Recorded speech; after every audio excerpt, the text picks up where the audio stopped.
Question कि धर्म की बात अगर करनी है, धर्म पे अगर रिफ्लेक्ट करना है, तो बाल बिल्कुल सफेद होने चाहिए. आपने जीवन भर संघर्ष किया हो, शास्त्र पढ़ा. measure ourselves and the world that we inhabit. And today we have an occasion to talk about this same subject because we have a book here, a brilliant new book on the subject of Dharma, which you can see here on the side. And at the formal release of this book, there are going to be 100 questions that come up about what is Dharma, what and why do we need to still talk about it, and what does it mean anyway? I'm just going to check if there are any, okay, no problems there, we're still live. I'd like to invite our chief guest today for the launch, Ms. Smriti Irani, who, as we all know, is the Union Minister of Textiles and the Minister for Child and Women Development. She is here to be in conversation with and engage with the writers of this book and to formally release the book to the world. Thank you very much, Smriti ji, for joining us today. We know you've taken time off from a really busy day, but it just feels right that you are the one who's going to do this with us today. To engage with her and to speak about the book are the writers of this book. Amish, who, as we all know again, is the mega best-selling writer of the Shiva trilogy and also the Ramchandra series, and is also currently the director in London of the Nehru Centre. His co-author on the book is Bhavna, the first collaboration between them in a professional capacity, as he chose to remind us. She is his sister, and she has written this book with him, conceptualized this with him, and so in every possible way, this is a true collaboration. I thought when we start talking about this and we discuss the book, the first thing, let's get the conversation started with the structure of this book. This is a most unusual book for a writer of fiction to have come up with. It is also a most unusual book for a collaboration. At the same time, it is really fitting because it's also shaped in the conversation of dialogues and conversations. And so let's start by trying to understand why the structure, why this form, and how did this idea come about? On the basis of that, I think the conversation that follows will be much clearer. Would you like to get going with this? Bhavna, Amish, whoever would like to start. Didi should start. Bhavna Didi. Okay. This book really began around 2014-15 over a dinner conversation, family dinner conversation. We were conversing about idol worship, actually.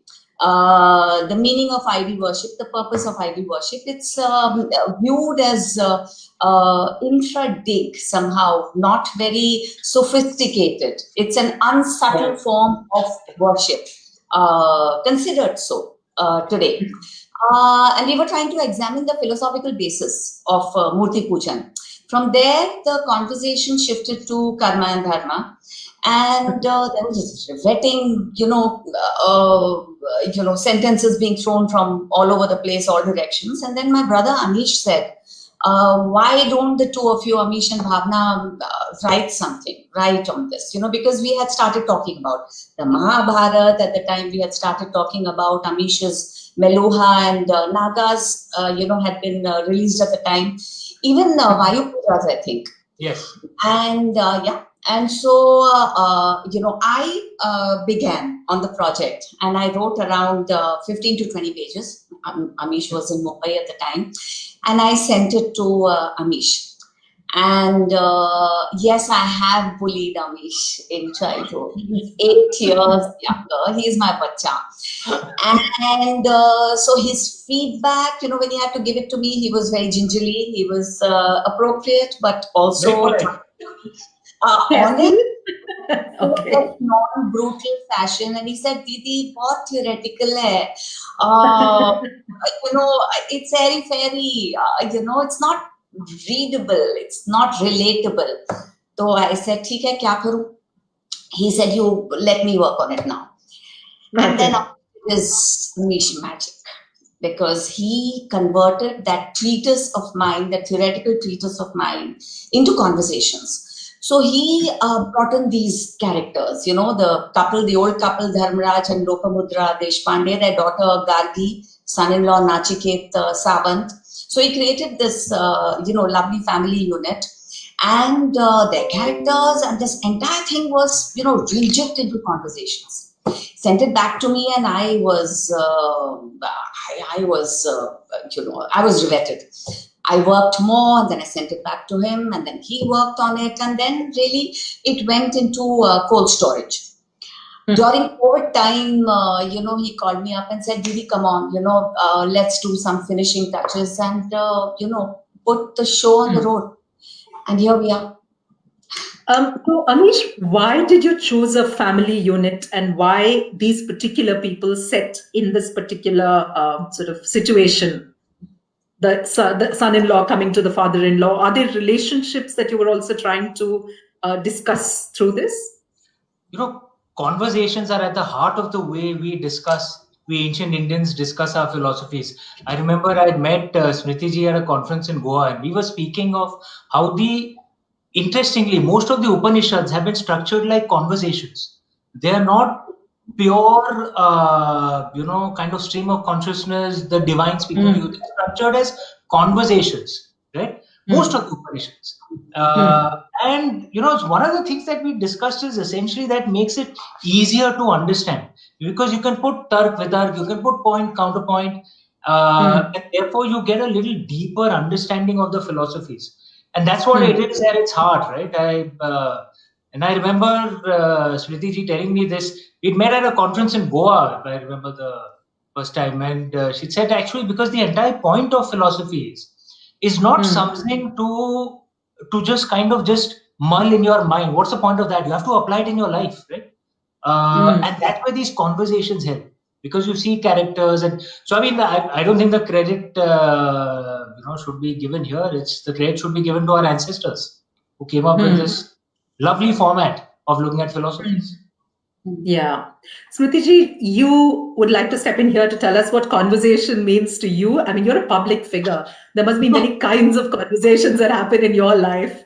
What does that lead to? Debate, confrontation, or also philosophy? I think the very quintessential characteristic of our culture has been based on ideas which are contextualized from our old way of life, are embedded in some cultural identities or dialogues that we have heard over a period of time.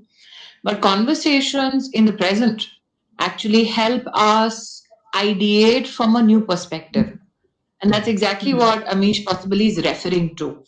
I think that in the opening remarks, Bhavna ji spoke about how she wrote a very, very theological prospect on, let's say, the impact of idol worship, or how certain shastras might have been viewed by her. And Amish gave it a real-life conversational spin. It is important from two contexts as far as I'm concerned. Firstly, when you talk about the very meaning of dharma, there is many conversations that have stemmed from the prejudice that धर्म के बारे में अगर आपको चर्चा करनी है तो आपके पास जीवन में इतनी उपलब्धि अथवा इतना एक्सपीरियंस होना चाहिए. I think that when Amish or this collaboration with Bhavna ji has come into being, it basically makes these meaningful conversations possible for the young as well. Because there has been a time in our civilization, and today when we talk about civilizationally how India has been, how Bharat has been, where there was a presumption कि धर्म की बात अगर करनी है, धर्म पे अगर रिफ्लेक्ट करना है, तो बाल बिल्कुल सफेद होने चाहिए, आपने जीवन भर संघर्ष किया हो, शास्त्र पढ़ा हो. तो I think bringing the Indian civilizational values closer to the young, I think is a part of the reflections of this book, for which I'm extremely joyous about. The second aspect, which I find from a modern day context in terms of conversations, is there is a presumption that when we talk about dharmic conversations, it is normally passed on from father to son, from mother to daughter.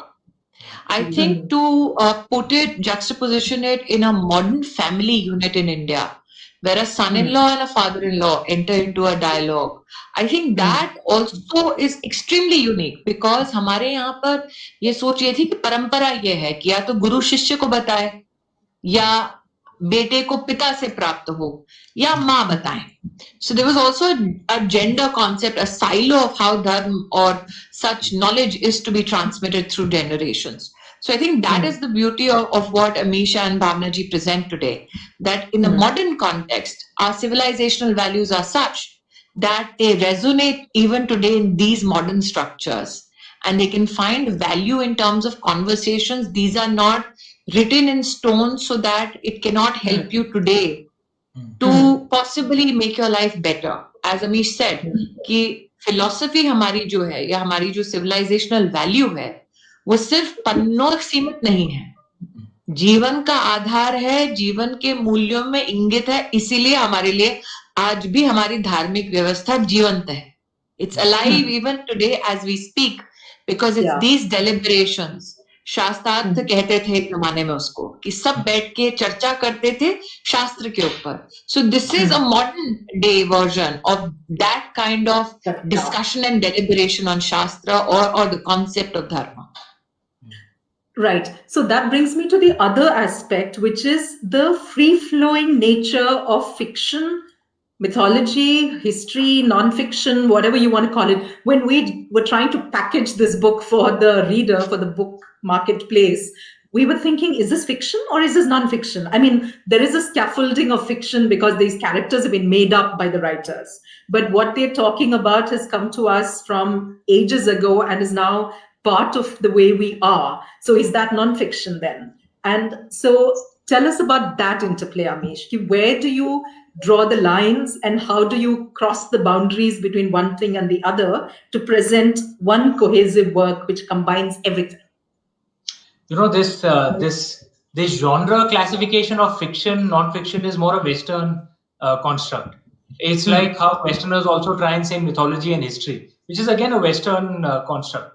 The way ancient Indians looked at texts was if it gave you knowledge, it gave you knowledge. Knowledge could come from a story. Knowledge could also come from pure philosophical text as well. And the genre itself is not important. It's what you learn from it that's important. So one of the key things that is worth remembering is Ved Vyas ji, who composed the Mahabharata. Ved Vyas is actually a title. It's not a name. So every age has its own Ved Vyas. So the name of the Ved Vyas of our age was actually Krishna Dwaipayam. Right? And he got the title Ved Vyas because he compiled the Vedas, Ved Vyas. And hence he got the title Ved Vyas for our age. So he compiled the Vedas as well. And the belief goes that he realized that while the Vedas are very important, they're very difficult for most people to understand. So he then that's why sometimes Mahabharata is called the fifth Veda, because he composed the story to convey the philosophies of the Vedas in a very interesting story. I mean, Mahabharata, you can't put it down. It is the page turner of page turners, right? Yeah. But while reading that story, you imbibe the philosophies of the Vedas. Ved Vyas, he composed the Mahapuranas as well, the 18 Mahapuranas. So he was clearly very productive, the most productive among writers ever. But that's the point, that classifying into these genres is more a modern Western construct. It doesn't matter in the ancient Indian way. The thing is, can you learn something? If you can learn something, read it. Who cares what genre it is? Who cares who wrote it? All those things, it doesn't matter. So one of the things to note, the composers of our seminal epics, Ramayana and Mahabharata, they were not born Brahmins, Valmiki ji or Vedas ji. It doesn't matter where you were born, what happened. What mattered is, had Goddess Saraswati blessed you. If she blessed you, it's something to learn. Okay. So looking at that idea of fiction again from a different point of view then, is there a story, and I'm going to come to you with this question, Bhavna, just in a bit, but I want Amish to tell us that one story in the book that possibly captures the essence of Dharma and the conflict of Dharma, the lion and the deer? The Lion and the Deer. I thought you would speak about Draupadi. वो बाद में करेंगे ना, अभी तो पहले let's get first. Okay. The Lion and the Amish is Deer. trying to give away a raz which I will not allow him to do. I'm That very too in the discreet. presence of Kartika. So my lips are sealed, and that is of the editor. Okay, so let's go to the lion then.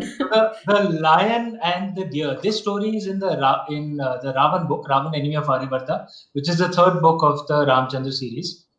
And the story is being told to Ravan by Vedvati, the one he looks up to, the one who was his chance perhaps at maybe using his capabilities for good.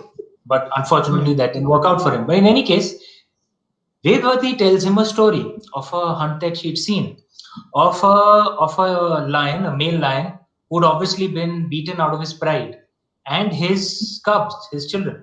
What happens often is if a lion of a pride is challenged by another lion, then that lion has to run away, and the cubs of that lion are usually killed by the lion that takes over. This actually happens in the jungles. And then the new lion takes over the pride. Now, this was an old lion who clearly lost his pride, and he had escaped with his cubs, and the cubs were starving. And he was a father whose dharma it is to feed his children, right? And then he sees a mother deer across the field, a doe, and the mother deer has her children, and her dharma is to protect her children. And the lion, on seeing the children, because the children would be easier to hunt, one of them is a runt, starts chasing. And the mother deer realizes that her runt child will probably not survive, so she slows down, right? And in a way willing to sacrifice herself to save her children. The lion then realizes that the mother is a much bigger deer. I can feed my children for longer. And so therefore he stops chasing the runt children and chases the mother deer. And the mother deer comes to a stop, right? Again, willing to sacrifice herself to save her children, which was her dharma. And the lion also comes to a stop, almost confused that why has the mother deer stopped? And then what Vedvati tells Ravan is that what should the lion do? What does Dharma say? Should he be a good father and kill the mother deer to feed his starving children? Or should he be a noble soul and give life to a magnificent mother? What does Dharma say? And the answer is it's complicated, right? And that's the thing with Dharma, is it's not so much about what you do. Often it is about why you do what you do. If the mother deer had just sacrificed her life because she was cowardly, that's adharma. But she sacrifices her life to save her children, that is dharma. Now, if the father lion is killing just for pleasure, that is adharma. But if he's killing to feed his starving children, which is his duty as a father, that is dharma. So often why you do something that you do is more important than what you're doing. And this is deep in the Indian way, because in the Indian way, the way our ancestors, saw it and formulated it, they told all of us, they treated us like adults, not like children. They didn't tell us, do this, otherwise you'll go to hell.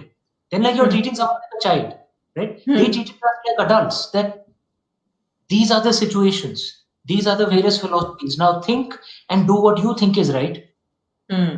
And reap the consequences, positive or negative. So we were treated like adults. That's what dharma is, and that's what this story tries to get across through the example of animals. And we discussed this in this book, Dharma. Right.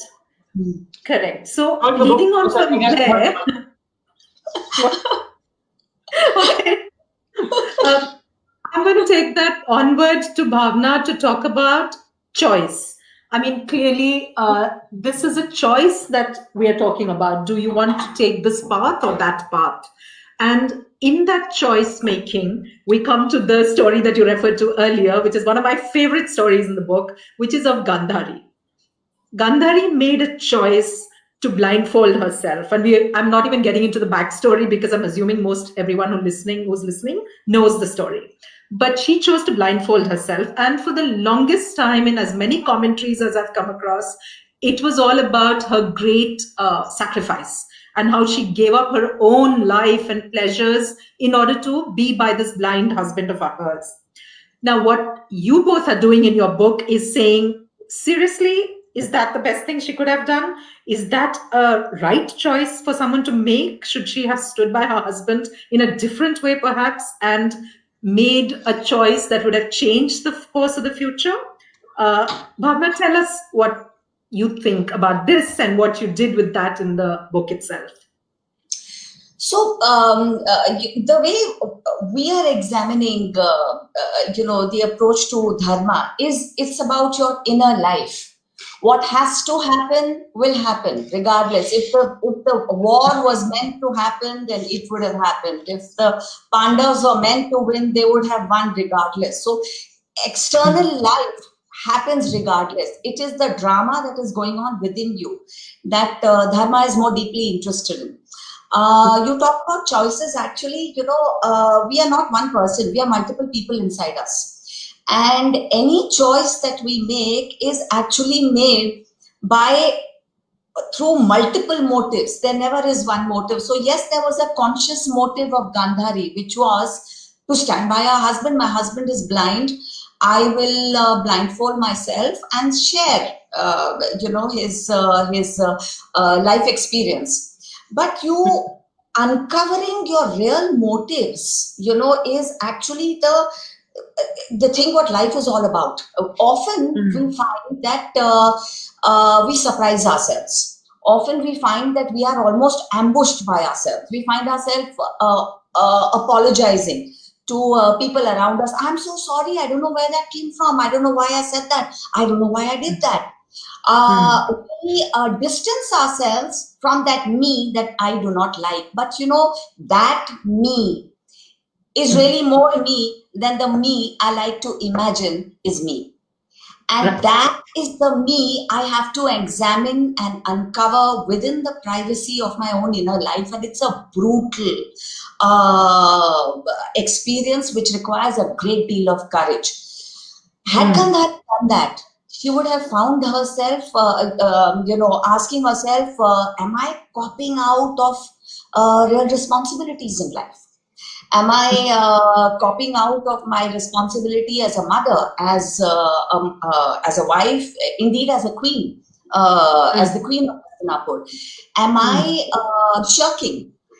Am I hitting out? Is there this malignant aspect within me? Because all of us have that little malignant dot within us, and it would do us good to acquaint ourselves with our own inner ugliness. Was there a malignant aspect within her which was hitting out at the unfairness of having been, tied to this blind man? She wasn't aware that she was being married off to a blind prince. So was there also now? Was Gandhari's motive this or that?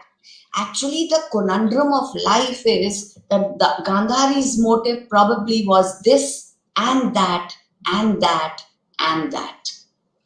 Multiplicity, multiple motives, multiple actions, and never to put certitude into anything. That's really what all of this is about, right? Including the idea of dharma.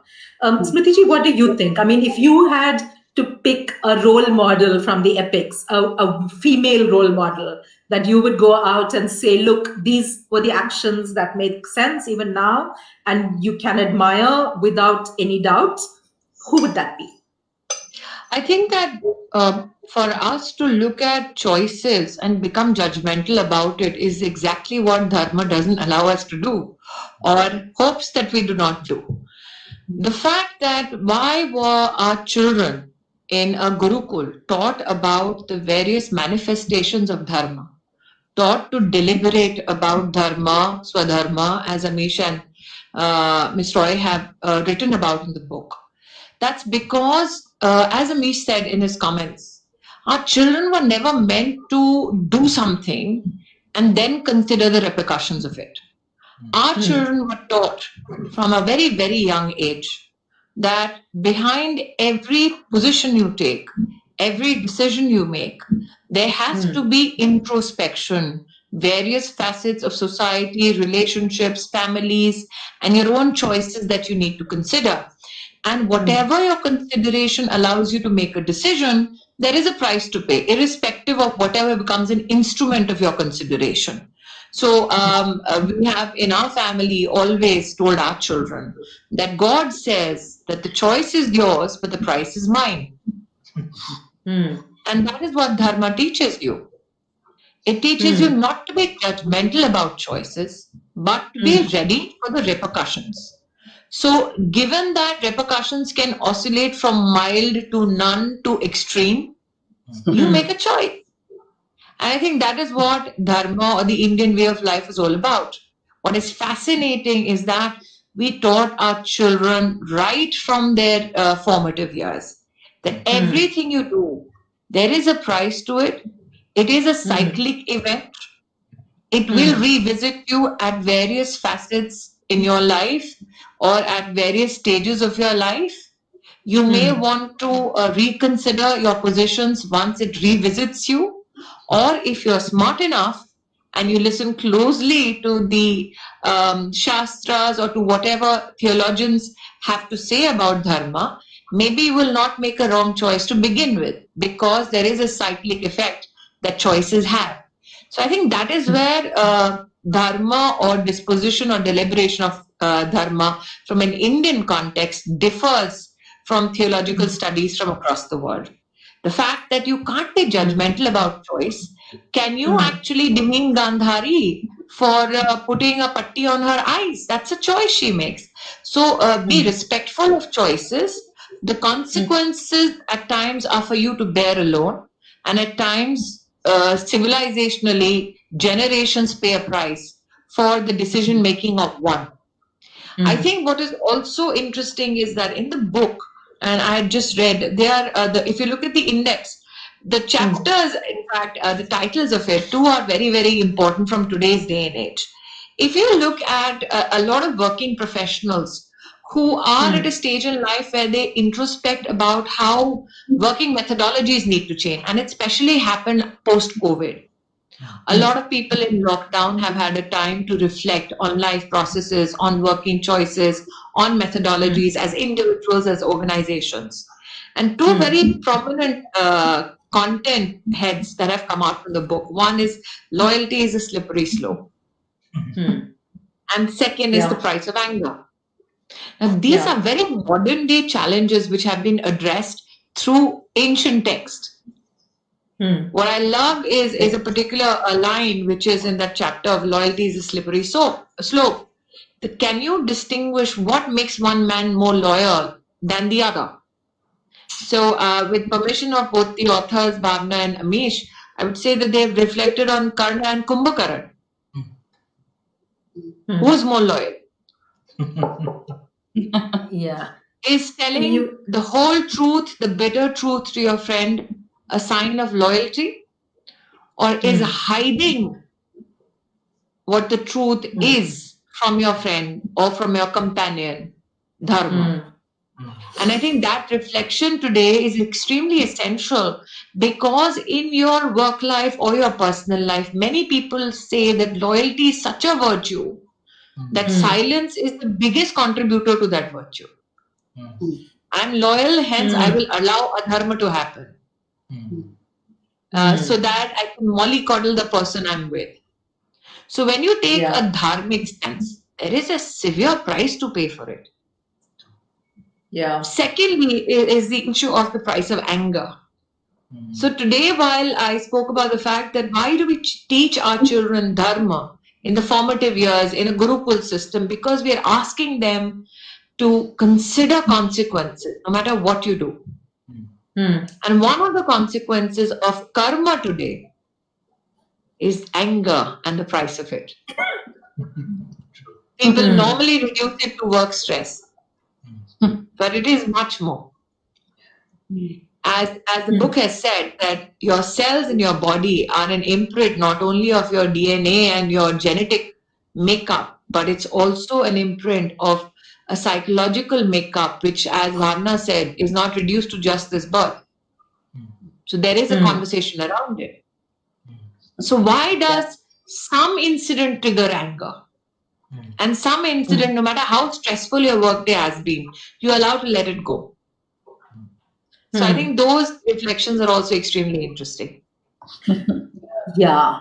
And so I'm going to take it from there to Amish. Will you talk about this? One of the aspects that we're talking about here is then change, right? That there is nothing fixed about these choices or situations. So one of the other very interesting aspects of this book for me was your take on Yudhishthir. I mean, Yudhishthir is the easiest to get after and to say he lost everything. It's all because of him. What is this Dharmaraj who, actually, what is his concept of Dharma that he allows himself to do all these things? But you have a story of change, the two of you. You've come up with this part 1 and part 2 for Yudhishthir. And I think that's a really interesting aspect of the way you think about Dharma. Will you tell us a little about that?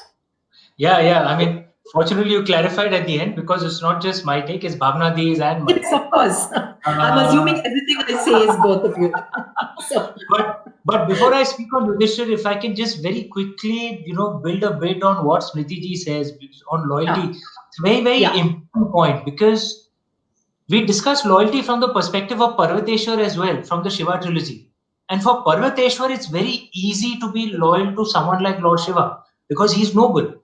Being loyal to someone who's actually noble and selfless, it's very easy, right? But what if you're, someone like Karna or Kumbhakarna, who's forced to be loyal to someone who's not noble, right? And in that, what is better? Karna, who's almost in denial, never tells Duryodhan the things that a good friend must say. Whereas Kumbhakarna constantly fights with Ravan, constantly tries to improve him, and yet remains loyal. He remains loyal, but at least it's not a blind loyalty. So ideally, of course, if you're lucky enough to be loyal to a noble person, then life is much easier. But if you're unlucky enough to be in to have a sense of loyalty, a sense of love towards someone who's not noble, how should you behave? I think that's a very, very important point.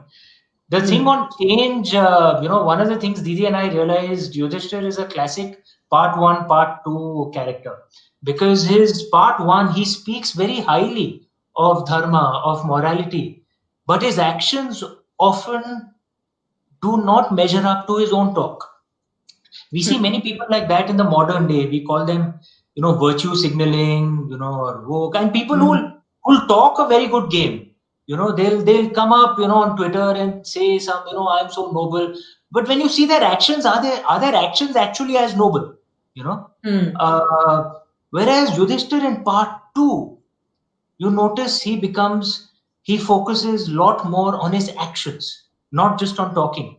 And then when you focus on actions, you actually start realizing life is far more difficult than someone who's just virtue signaling can say, because only someone who's virtue signaling can see the world in simplistic black and white. The world is very complex, right? So, and we speak of what Yudhishthir does, when Dronacharya has to die, he lies basically, right?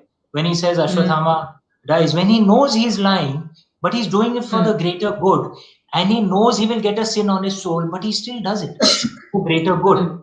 So when you start doing actions, you become a lot more nuanced about life, and you realize your task is to improve the world a little bit, rather than just talking a good game and saying, oh, look at me, I'm so special. So Yudhishthir, in our opinion, improves dramatically in the second half, in this part 2 character, where he doesn't talk so much, but he does a lot more. So Smriti wanted to say something. Yeah, I just want to say that you see the complication emanates from the fact that in your formative years, you're always taught black and white. Yeah. Right. You are taught कि अच्छा है तो it's white, बुरा है तो it's black. And suddenly, when you come into your own cycle of doing karma, where you're responsible yourself, you slowly grow into systems where you realize it's not all black and white. And I think that's where the dharmic conflict begins. Because you've been taught to take those obstinate positions between black and white. You are never taught the element of gray. Yeah. And how dharma hopes, and it doesn't impose, but hopes you will behave because you've learned the complexities of dharma from a very young age. So I think most people struggle when they come to that point in their lives where they realize that yes, it's not black and white. And they suddenly realize that it's okay to also delve into the gray. So there is a lot of spiritual conflict then they become a part of. And I hope that the second book the brother and sister write together is about that conflict, is about that gray. Because most of our writings are about that black or the white, more about the white. But if you contextualize dharma in today's world, that is the difficulty that a lot of people have personally. Yeah. And I'm hoping that when you talk in this chapter about dharma and swadharma, I hope that the next book actually reflects on that aspect. True. The Because there is a huge amount of guilt for people who have lived in the silo of white to even consider the gray. Oh, that's a very deep thing to say, and that is true. You find people swinging between guilt and obsession, and often you'll find the worst crimes in humanity often have been done by those who are so convinced of their morality. Among the worst crimes, I mean, the crimes of Pol Pot, for example, he was convinced that he was creating a better society. And he killed That's true. 15% of his country's population. It's bizarre, but he was convinced of the morality of his actions. Right. Which is actually a good point again for us to talk about the character that we brought up earlier, which is the Draupadi and the relationship she has with her different men, and most beautifully with Bhima. And that conviction that she has, that in his love for her, his commitment to her, as opposed to almost everybody else there, and all the things that happened to her because of her relationship with him, with Krishna, with Yudhishthira, everybody, she's central to the epic in a way that nobody else is. I think it's a good time to talk about her and what she means perhaps to us now, and why we continue to go back. Draupadi, Sita, Sita, Draupadi. I mean, it's like every woman is defined by this or that or somewhere in between. Why do we need to go back centuries for these models? What is wrong with us that we cannot create anymore these stories or these kinds of perennial interest stories that we need to keep harking back to the back? Is that a problem? Or do you think that's a positive? You see, when you talk about it being stories, there is a belief that it's a myth which was created. Yeah. And that is why you're hoping that a myth can be recreated. And you have never even considered that what we consider to be real and Bhagwan and Pujaniya, you can't recreate God. You can hope to get closer to God and a godlike element. So when you look at possibly Draupadi, which Kartika, you've really been egging me to kind of bite the bait which I finally bitten. So tell us.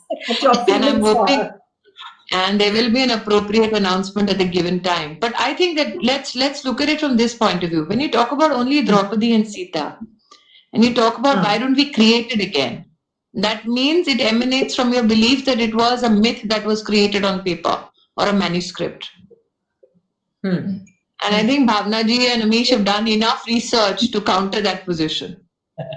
But I also feel that for us, whoever believes in this way of life, and that's why I say for us, For us, it's about what did they imbibe, what did they manifest. So in the bibliography, Amish makes a reference to another author who's written on Sita. And I had read that book on Sita. And I remember one of the lines that really stunned me was when Sita was being left in the forest by Lakshman. And she turns to him and she says, "Do you think he abandoned me?" He did not. I can never be abandoned. I think that when you look at Draupadi, and when I spoke about the impact psychological on ourselves, as both the authors have written in this book, that there are some things that strike us as odd because there is some kind of memory in us about those incidents. I have a friend, Jashi Barman, who's a very, very renowned painter. And she and I discussed 12 themes around Draupadi. And she painted 12 magnificent paintings about Draupadi. One of the paintings was sold to somebody in New York, which are an emancipated lot considered by some, as compared to us mere Indians who reside in this beautiful country. And Jayashree's experience was so astounding that 3 months later, that gentleman came back and said that I don't want to take the money back, but I'd like to return the painting. When Jayashree said, "Why?" She said, "जब से मैंने उसको drawing room में लगाया है, my mother says कि घर में झगड़े बन गए हैं क्योंकि द्रौपदी की चित्र आई है घर में." So can you imagine the narratives which are baseless at times are woven around characters? The fact that they can manifest themselves in modern day world in areas which are, like I said, culturally considered emancipated by people who have rich coffers, just tells you the impact of these stories, of these characters, as you call it, but of these godlike creatures, figures in our life, that somebody would be so scared of just a painting, saying कि कलेश होगा, इसको हटाइए. So I think that we are in our conversations trying to possibly simplistically look at the narrative, but there are psychological impacts of all the scriptures which are generation after generation seen. And it's not reduced. It's not reduced to the female characters. Today you talk about Yudhishthir. Amish talks about Karna. I think the modern day context of putting the male characters under the lens is also equally interesting. Because there was a time nobody would talk about the complexity of Yudhishthir's character. Dharmaraj है, उसके ऊपर चर्चा नहीं होगी, विषय समाप्त. The fact that when you have books such as this, which say contextualize every character from the prism of dharma, from the prism of karma, from the prism of dialogue and its impact thereafter, I think that's what makes these conversations very, very meaningful and fruitful. That this is not the end. This is just the beginning of a new chapter of dialogue in a civilization as old as ours. Wow. Yeah. Very, So that's actually a really good point to bring up the fact that the way you talk about these characters. May I add something to this? May I add something to this? Because just adding, and I'm sure Didi will agree with this, adding on something on what Smriti ji said, because one of the things sadly we've forgotten in the relatively recent past, maybe just 100, 200 years, is that our way, our ancient way was not belief. Our ancient way was seeking and debate. That was our ancient way. So when we looked at our, at our gods and goddesses, we sought to learn from them and then apply lessons in our own life. And that has been for various reasons, the invasions, first the Turks, then the Europeans, we lost our confidence. So, it doesn't mean that just because we have faith doesn't mean that we won't question. And those things have got forgotten, and that's what needs to be revived. That's what our ancestors would have loved us to do, to seek, to learn, and then apply in our own lives. There's something to be learned from all these wondrous, we're the only pre-Bronze Age culture that is still alive. Every other pre-Bronze Age culture is dead. Because And a large part of our culture is our stories. There are various other things, of course, the food, the clothes, our rituals, but a large part is our stories. The stories still mean so much to us, which is why they're still alive. And the entire perspective is to learn from those stories, not just hear them, learn from them, and then apply in your own life. Just to extend that, Kartika, I think that we are also taught कि भगवान अवतरित हुए. So God took an avatar and came to this earth to teach us something. And that is why when we say that we believe in this, it's because we were taught that because things came to such a pass, that people needed to take a step back, reflect, and then move forward. एक युग से दूसरे युग. तो भगवान अवतरित हुए, उन्होंने मनुष्य का रूप धारण किया. उसके बाद भगवान से भी मनुष्य के रूप में जो हुआ, वो धर्म का हिस्सा बनता गया. क्योंकि भगवान कभी भी मरते नहीं हैं. लेकिन कृष्ण की एड़ी पर बाण लगा. भगवान कभी भी मरते नहीं हैं, लेकिन सीता धरती में समाई. So I think that the fact that these were the very, very foundations of our learnings, that yes, every time we as humans, we as a planet, we as a civilization come to such a crossroad, God will come and teach us which path to take, which is least destructive, or if you choose the path that is destructive, then learn the consequences of it. That is Dharma. God comes only to transmit that knowledge.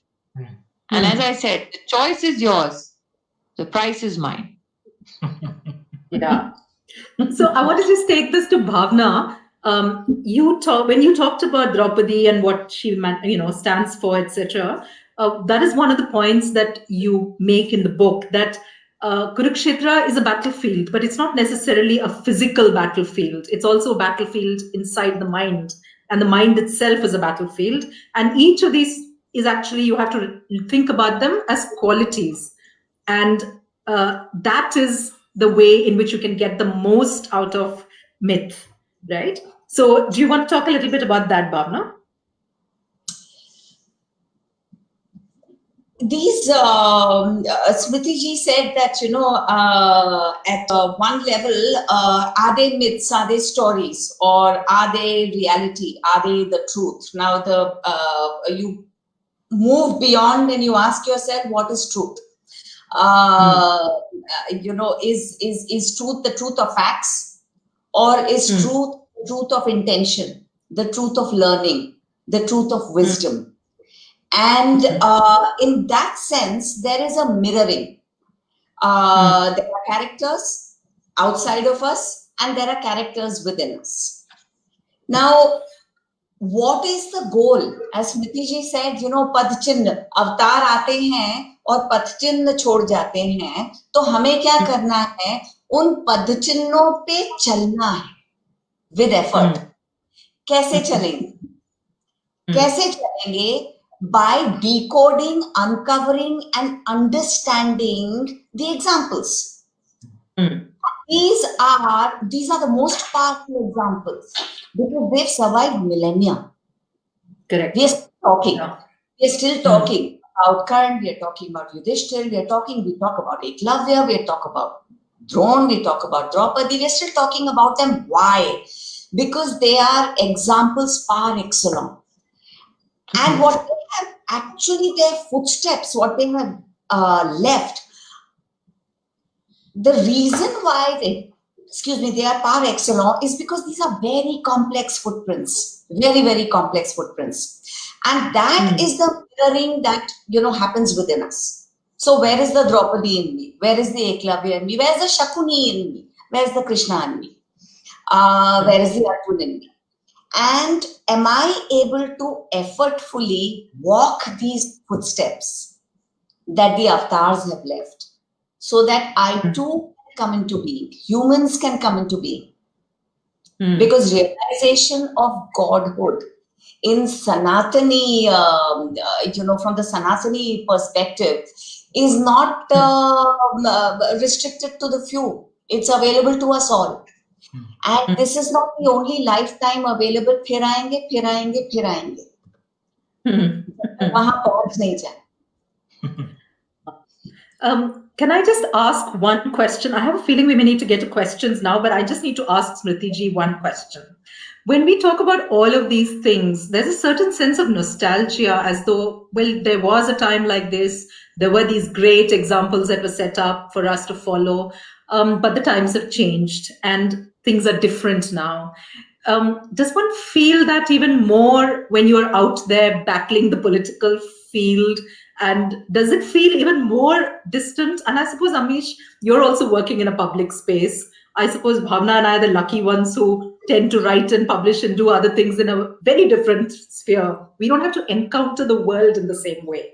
How do you then relate to these things? Are there moments in your own lives when you stop and draw inspiration or solace from the past in this way? Both of you, if you could. I think it makes you more empathetic. It makes you more creative. Because if you look at policy making, if you look at politics only from the prism of being a pencil pusher, then do you do true justice to your karma? So even to truly do justice to the position or the responsibility you have, you need to sit down and first reflect on the opportunity you've received to serve. And I think that both Mahabharata and Ramayana teach you how to understand service. The way Ramayana tells you what service is, it has a context from it looks at the family responsibility from a Raj Dharma perspective.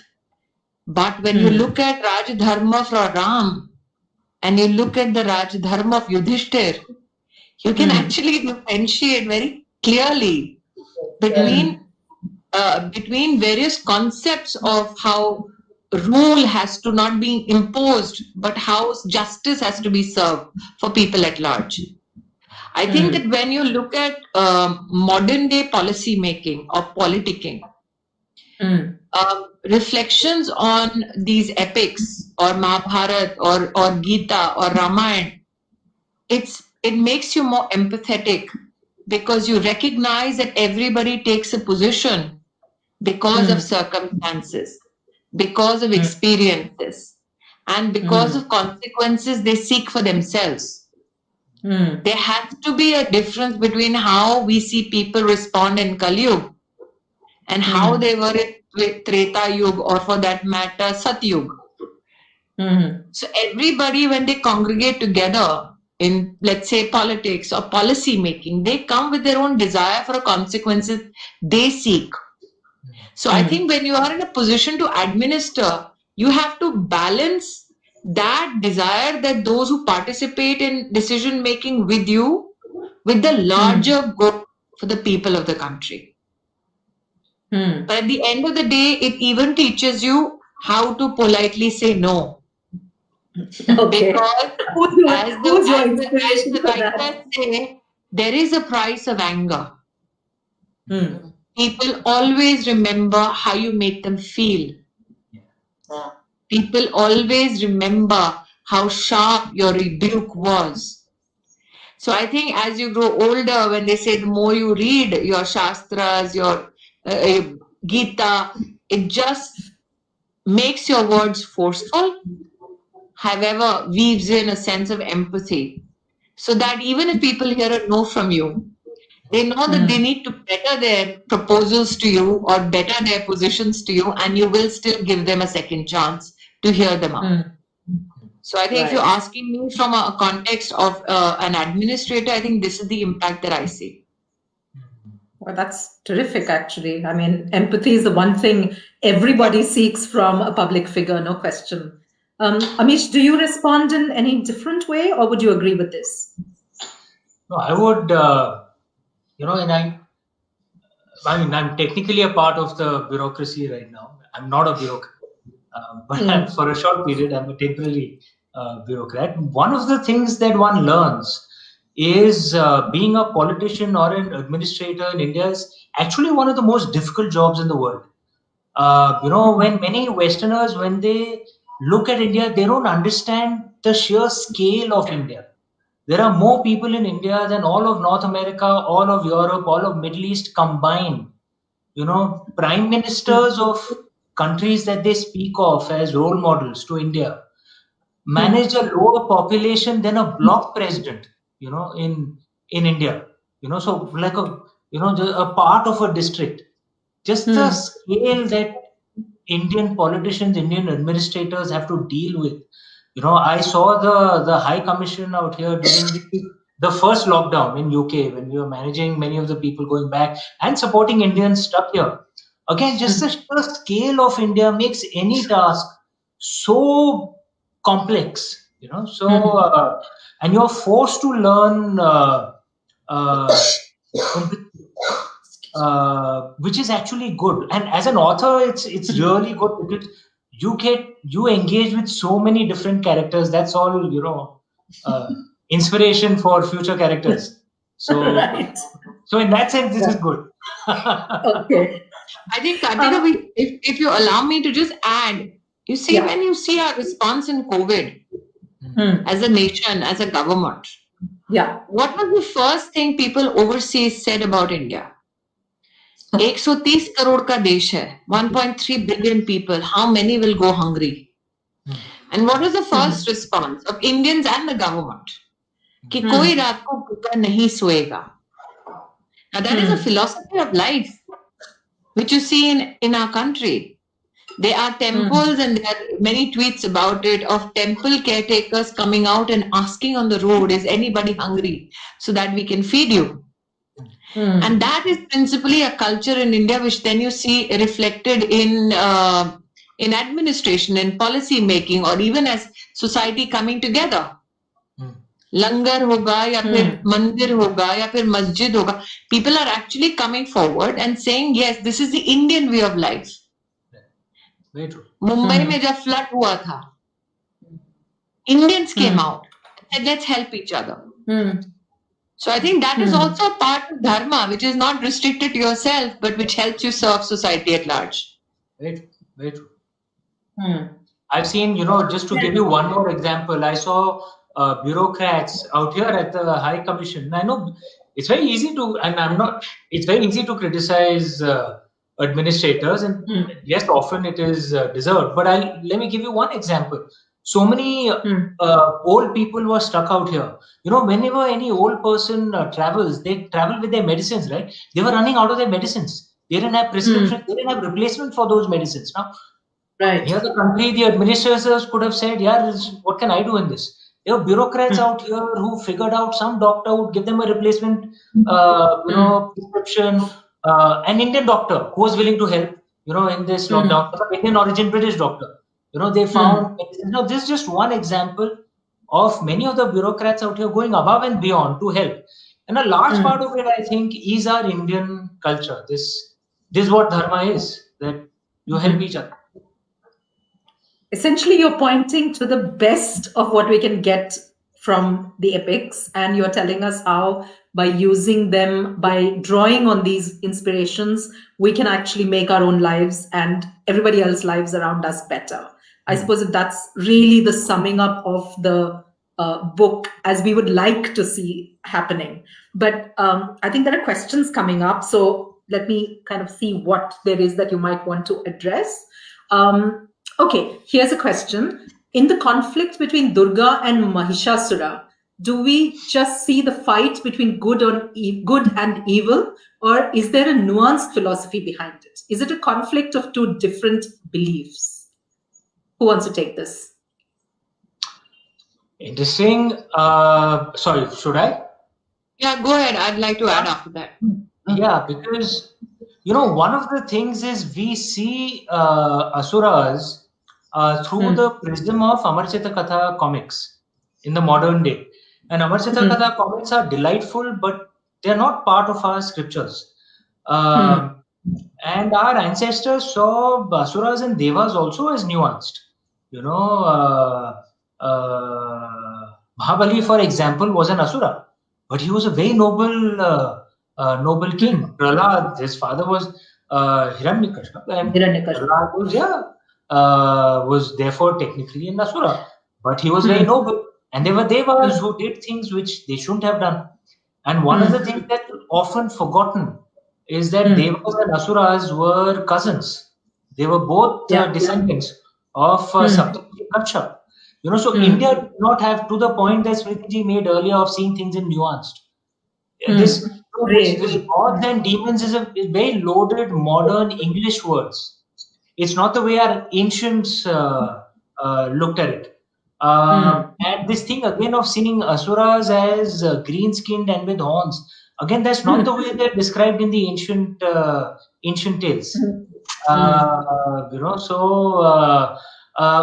Again, one has to see how Ma Durga and Mahishasur was. Mahishasur using his power for excess, right? In a way similar to Ravan. And ultimately, then when even the gods couldn't defeat him, as often happens in Indian traditions, you go to the mother, you go to the sacred feminine to save all of us. And that's what the battle was about. But to see it very simplistically, asuras all bad, devas all good. No, that's not the way our ancients looked at it. Mahishasur specifically, yes, committed a lot of crimes. Excess. He committed excess because of his power, and Durga had to do what she had to do to restore balance. Right. So there is a reason, Kartika, why I'm the only politician amongst the four of us. Because to this question is a political subtext, which possibly got missed by everybody. But if you reflect back to my speech in Parliament, years ago. So this is why this question has been put up. So that I can give a particular answer, and then that can be juxtaposition in front of my political speech. So my compliments to whoever has positioned this question for not doing such a subtle job of it. I completely missed it. Sorry. No problem. Like I said, that's why I'm the politician amongst the four of us. But let me say this. While Amish looked at the Amar Chitra Kathafication of Asurs and everything else, in today's narrative, the phrase nuanced philosophy is often used to demean religious beliefs in the guise of nuanced philosophy. And I think that is why you speak about conflicts in two different beliefs.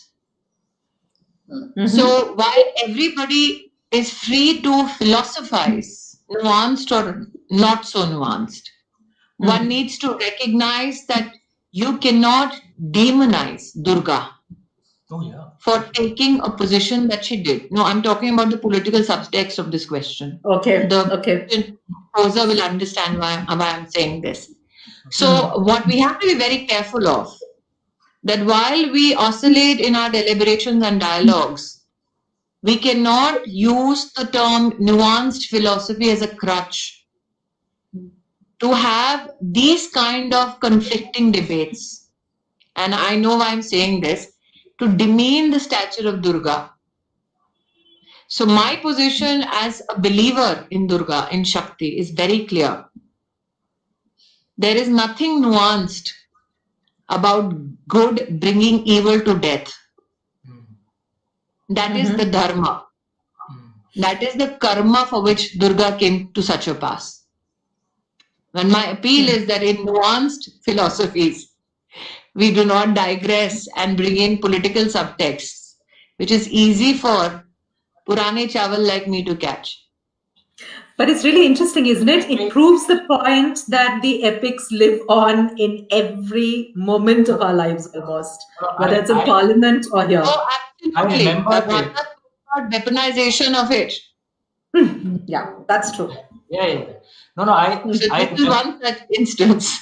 No, I remember this because this was something I remember one of the rare times I'd gotten into a Twitter spat as well, because someone had told me of some bizarre JNU pamphlet, and thank you for reminding me of that, where it was saying Mahishasur as a hero, and it was just that pamphlet was bizarre in its ways, and I was like, what text are you referring to? What nonsense is this?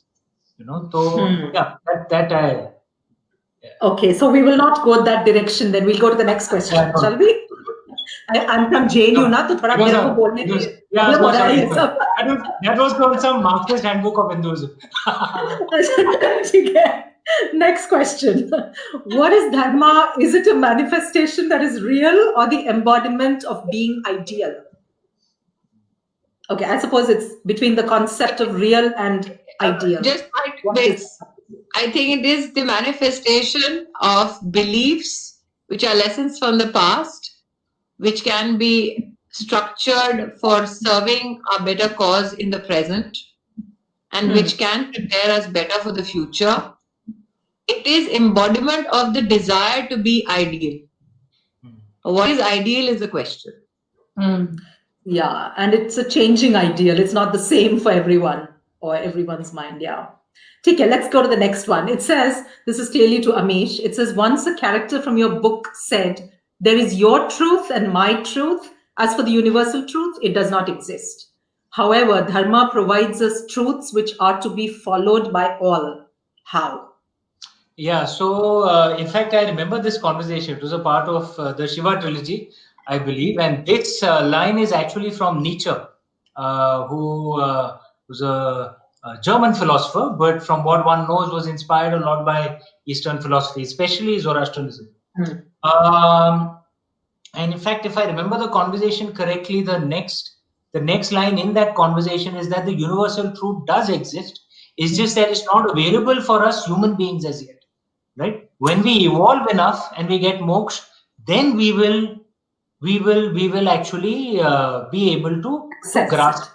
The key thing in this, though, is what that person says, that if you're philosophically not ready for the universal one truth, forcing it down your throat is usually a path to violence and fanaticism, right? So when we are still, and how do we know we don't know the one universal truth? We're still here, right? Because if we knew it, we would have got moksha. We would have been out of here, right? We would have got released from the cycle of births. So then, therefore, when we are still here, we should respect the multiplicity of truths. So, which means, for one, I, for example, in terms of the divine truth, I'm a very, very devout Lord Shiva worshipper. For me, he is the divine form I worship. But for me to start telling someone else that the god or goddess you worship is false and you're going to go to hell, no, that's fanaticism, right? I should do that. I must respect someone else's right to worship whichever god or goddess they choose to, just like they must respect my right to worship the god or goddess who I choose. So I guess that's the thing that he's saying, or he or she, that Dharma is about telling people what to do. There is a universal truth. Your book is actually saying no, there isn't anything. Dharma is not prescriptive. Dharma is not a list of do's and don'ts. Dharma tells you these are the philosophies, these are the complexities. Learn viveka, learn the ability, and then make your own choice, and then live with the consequences. So Dharma actually treats you like an adult. And once we get released from the cycle of births, once we get moksha, then we will be divine. We will be with one truth. Okay. So here's another question about karma, dharma, punarjanma, and moksha. And the connection between them is what we want to know about. This seems like a really large question, but feel free to answer. Didi. Gosh. Where do you start? Yeah, you can start with me. So, really, dharma makes no sense unless you believe in punarjanma, because through karma, you attain dharma over lifetimes. We are, in this effort and in this chain, and once we attain moksha, it's all done. We've reached self-realization. If you can approach this question from the Purusharthas, Dharma, Artha, Kam, Moksha. So, and I would like to connect it to the Shreyas and Preyas of the Upanishads. So Shreyas, let us say in a very, very simplified way, is goodness. And Prayas is pleasure, the pursuit of pleasure. Now, in the Purusharthas, if you scaffold Artha and Kama, let's categorize them as the pleasure domain. If you scaffold them and foundation them within Dharma, goodness is the foundation. Now you build your Artha and your Kama. If you are able to do that, then moksha is a possibility. If you take away Dharma, which is goodness, from the equation, then actually Artha and Kama can completely lead you astray. And there is no moksha possible. Then you're stuck in Maya. You're just stuck in that cycle. Nothing wrong with pleasure. But I want to go back to what you said about Punarjanma and Karma. Isn't that also a way in which people have sort of taken away their sense of responsibility and said, ki yaar, is janam mein to ye kar liya, agle janam mein dekh lenge. Yeah, this is all because of last birth, your caste, your life, your difficulties. This is mostly husbands, Kartika. Really? Okay, so you, the wife, tell us what you think about that Punarjanma angle. Kill me now. So wives always say सात जन्मों का साथ हो, and husband says कि ये जन्म काफी है.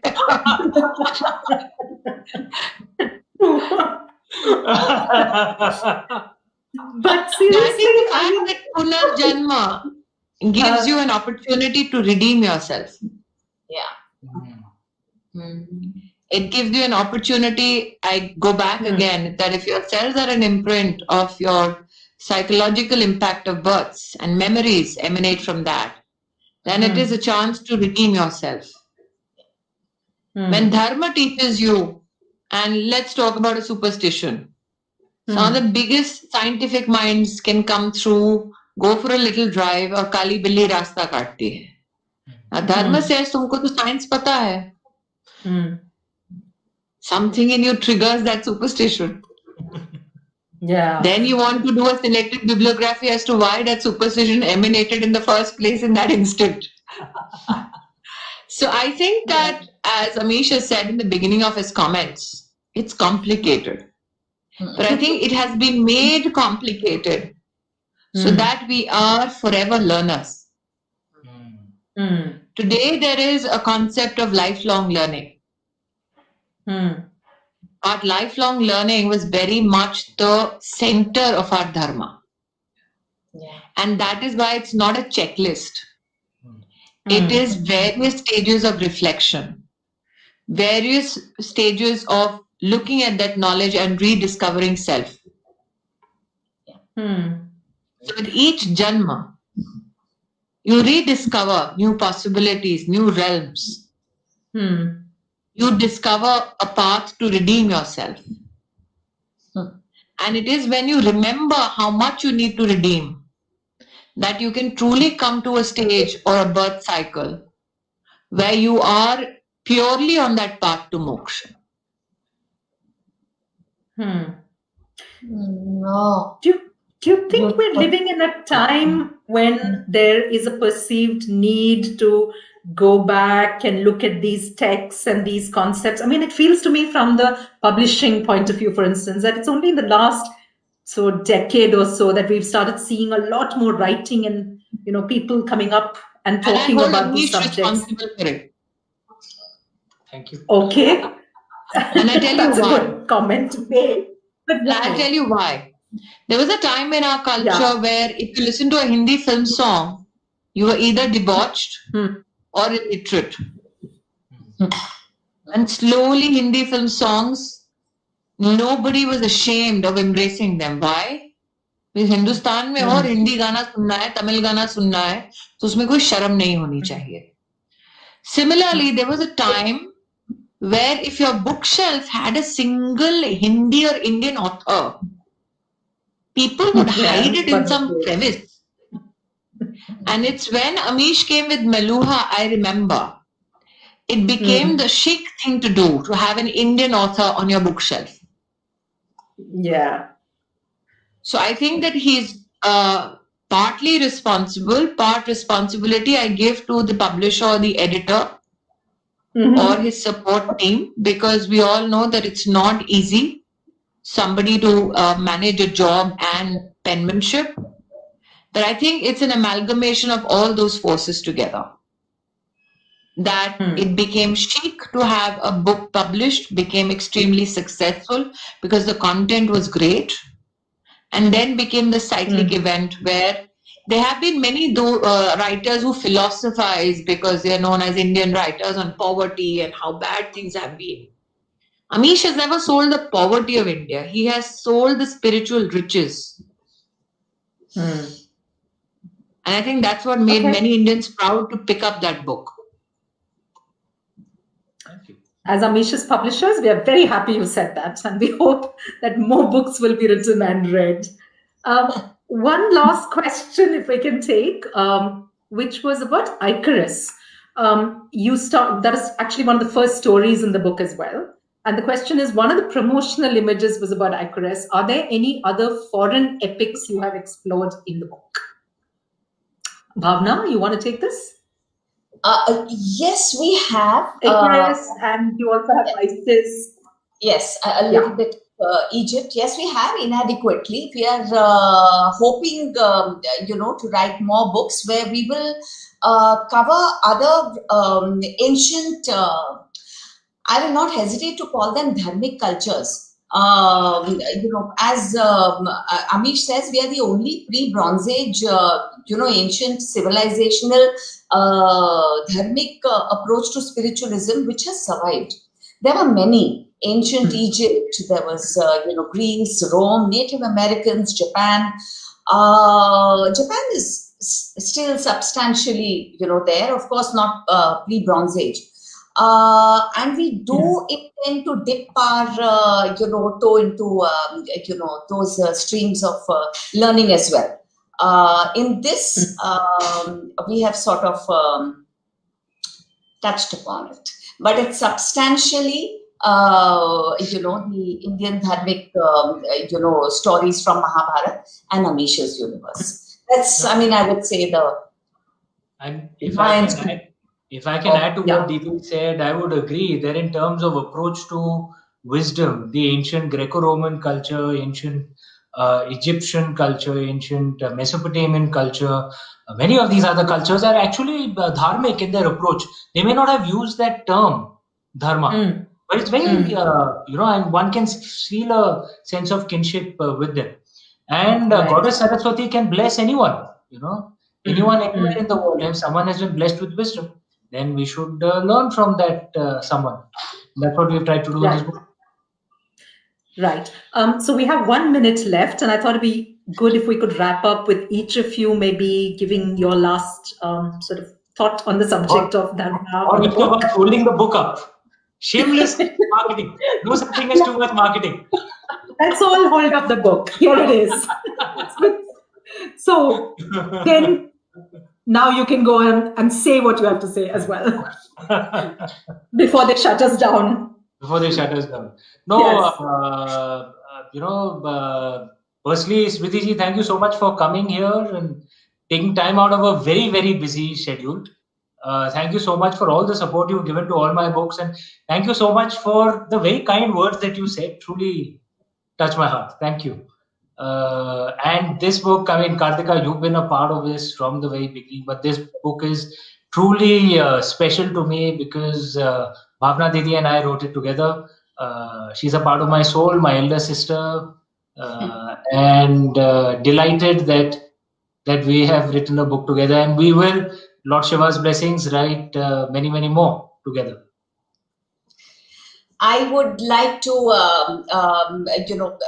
offer heartfelt, thank yous to Smriti ji.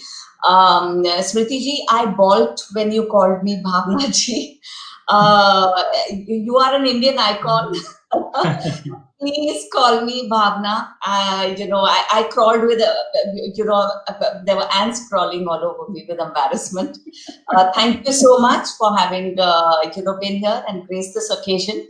This is really a very, very humble effort from Amish and me, delving into such huge concepts like Dharma and Karma. We are not experts. we really are, this is a stumbling kind of an effort. And I pray that,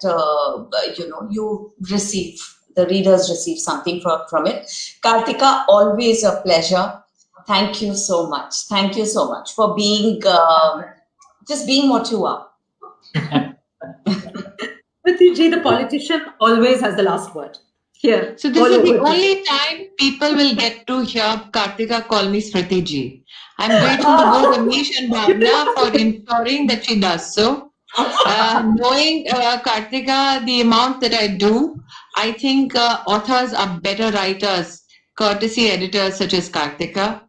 Though the publishing house is extremely established and celebrated, I think that these are the contributions that go unnoticed when books such as these are published. So I think the authors would agree that the team behind which puts together such a beautiful manuscript needs equal amount of compliments. I think, Bhavnaji, the amount of research that has gone in is something that I'd like to compliment. Because when you look at a book such as this, which, like I said, contextualizes your research from a very simplistic narrative, it's rare, and I'm mentioning this again, to find a selected bibliography for it. I think that keen attention to that detail is something that I'd like to compliment from a very, very structural point of view of the book.